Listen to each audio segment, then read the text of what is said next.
Hi there. Now we have already understood how chi-square testing exactly works. We have also worked through an example. Now what we'll be doing is we'll be understanding the F-test और F-test को हम कैसे apply करेंगे, कब काम आता है, is what we are going to understand. Alright, so since जब हम लोग एक ही सीरीज की बात कर रहे थे और वो एक ही सीरीज में हमको वेरिएंस को टेस्ट करना था कि क्या ये वेरिएंस इस पर्टिकुलर नंबर से इक्वल है या नहीं है, we were using the chi-square test. But now when we want to know whether there are when we have two normally distributed populations, दो सीरीज हमारे पास, उनके वेरिएंसेस आपस में इक्वल है या नहीं है, if we want to test that, alright, if we want to test whether the variances of two separate series are equal or not, that is when F-test comes into the picture, and that is when we have to apply the F-test and understand whether वो दोनों series के variance equal है या नहीं है. Alright, so say for example we have population 1, we have population 2, population 1 का variance ये है, population 2 का variance ये है.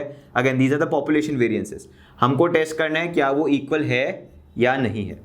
What we want to do is we want to test whether these two variances are equal or not. This is exactly what we have to do.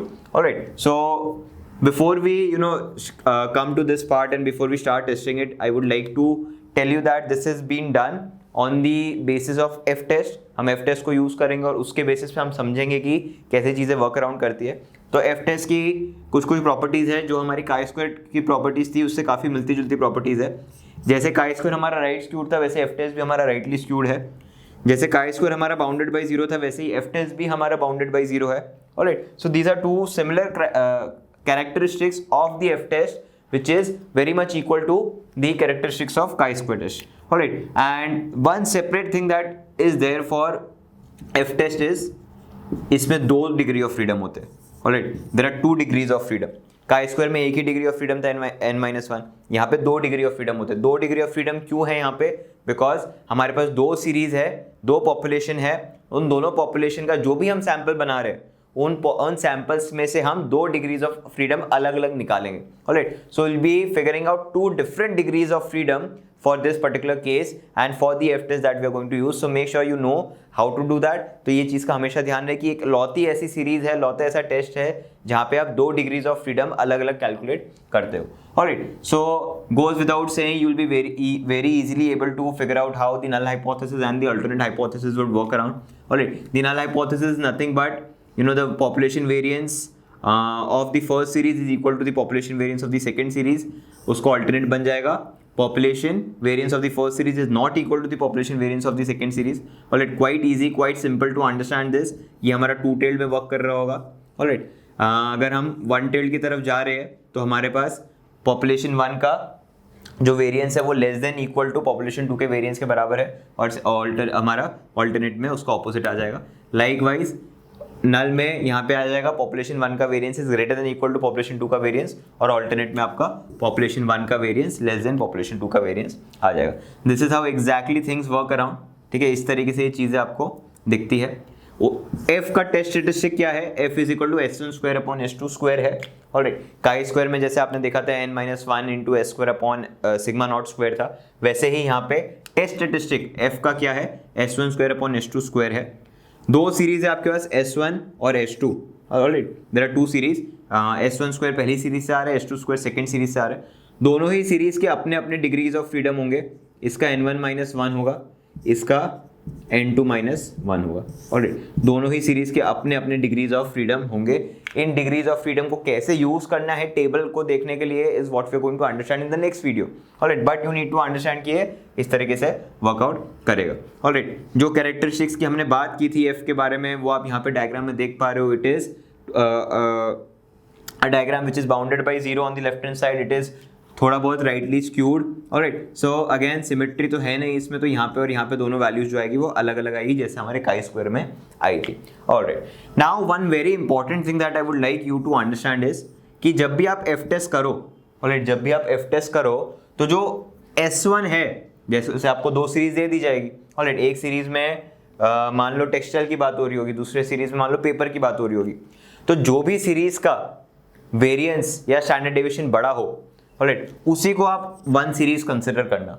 Alright, जो भी series चाहे वो paper और textile industry given हो, तो जो भी series का वेरिएंस बड़ा हो उसी को आप वन कंसिडर करना.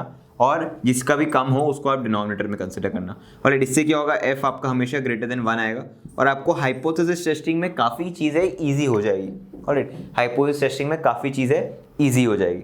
सो that is one thing that I wanted you to know कि ये चीज़ें आपको मेक श्योर करना है कि आप क्या करो, हमेशा न्यूमरेटर बड़ा रखो।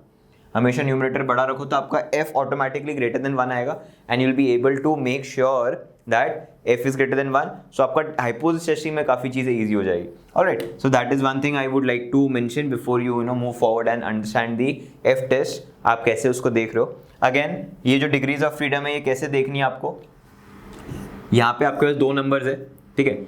यहाँ पे आपको एक डिग्रीज ऑफ फ्रीडम लिखी हुई होगी टेबल में और यहाँ पे आपको डिग्रीज ऑफ फ्रीडम लिखी होगी दूसरे टेबल में। ऑलराइट, सो एक रो में लिखी हुई है जो इस तरह के जा रही है और एक कॉलम में लिखी हुई है, ऑलराइट, जो ऐसे आ रहा है।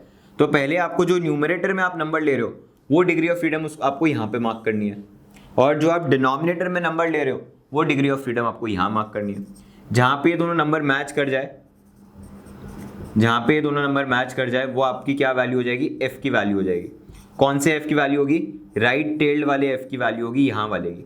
ऑलराइट, क्योंकि ये भी काई स्क्वायर की तरह ही अपर टेल या फिर राइट हैंड साइड में जो डिस्ट्रीब्यूशन है, प्रोबेबिलिटी है, उसको कंसिडर करता है। तो यहाँ की वैल्यू हो जाएगी।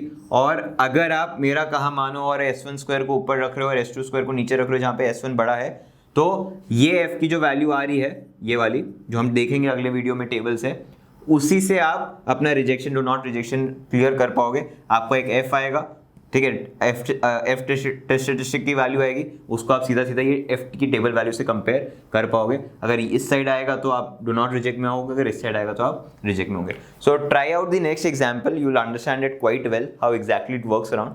But one thing is very sure, if you keep it simple, if you keep it s1 square upon s2 square and if you keep the numerator to be the bigger one, so things will work out automatically।